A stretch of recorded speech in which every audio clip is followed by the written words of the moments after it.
Hello and welcome back to the Lore Raider. I'm in a bit of a creative rut right now, and my Bayonetta videos are being put on hold for the moment.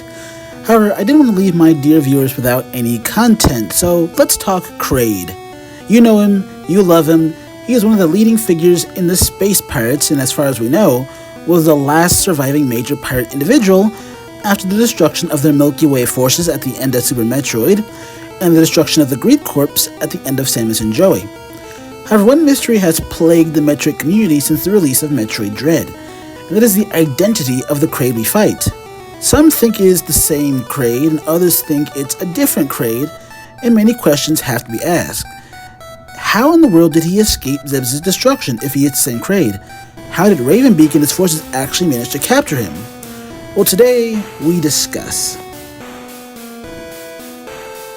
So the biggest issue and sticking point to this theory is the supposed plot hole revolving around Ravenbeak. Supposedly an X-parasite infestation ravaged ZDR and destroyed the Makan tribe of Chozo all the way back during the pre-Zero mission era. If that's the case, then how could he have had troops to capture Kraid with years later? Well, I discussed this in an earlier video called Where Was Ravenbeak During the Phase-On Crisis, but in short, Metroid Dread actually gives us good reason to believe that there were two different outbreaks on ZDR, and I proved it by looking at the Chozo zombies. X-hosts only get this gloopy when the hosts either are better off as nutrients than as mimics, or when the X are so starved that they are forced to evolve into these zombies. The fact that Elon is filled with these desperate X-infested zombies alongside the more natural-looking and sturdy Chozo Soldier X, and plus the Chozo zombies represent the first wave of infected, but also at the time they were contained, some Chozo were still alive.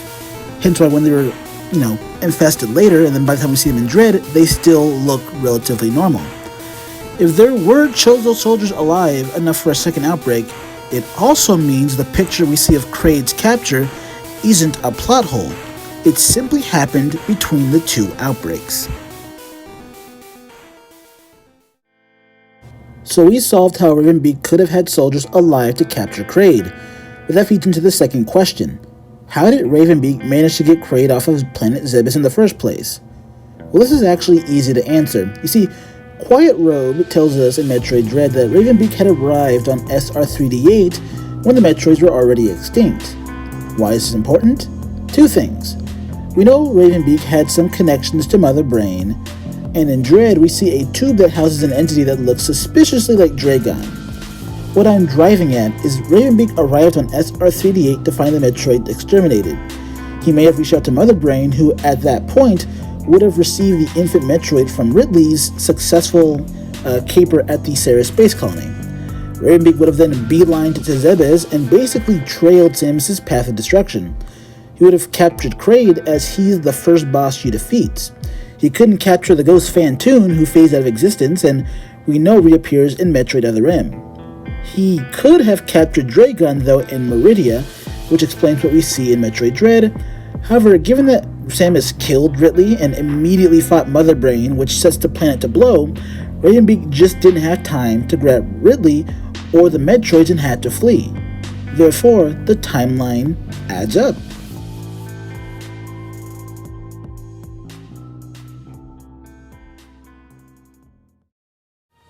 In short, if I am right, which the evidence surely seems to point to, just as Samus was hot on the heels of Ridley in Super Metroid, Ravenbeak was hot on the heels of Samus all throughout that game, and by extension the players as well.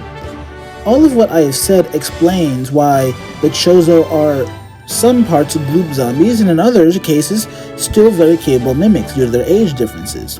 It explains why Dragon and Kraid are on ZDR and not Ridley. But there is one final piece of evidence for me that is the final icing on the cake for this theory, and that is in Kraid's boss cutscene. Let's take a look.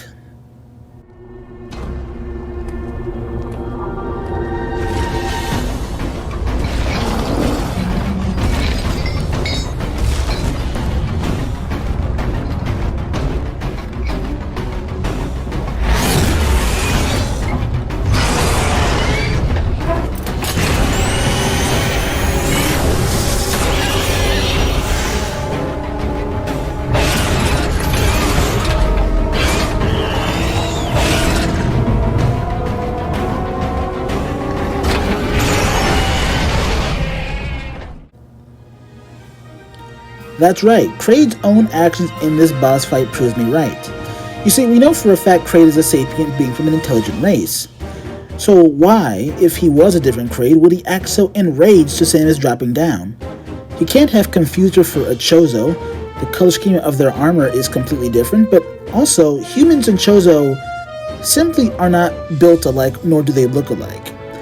However, these actions would be consistent if this is our Kraid, who was captured because Samus defeated him on Zebes, and he suffered for 9 long years straight, only for that same accursed bounty hunter to show her ugly face in front of him.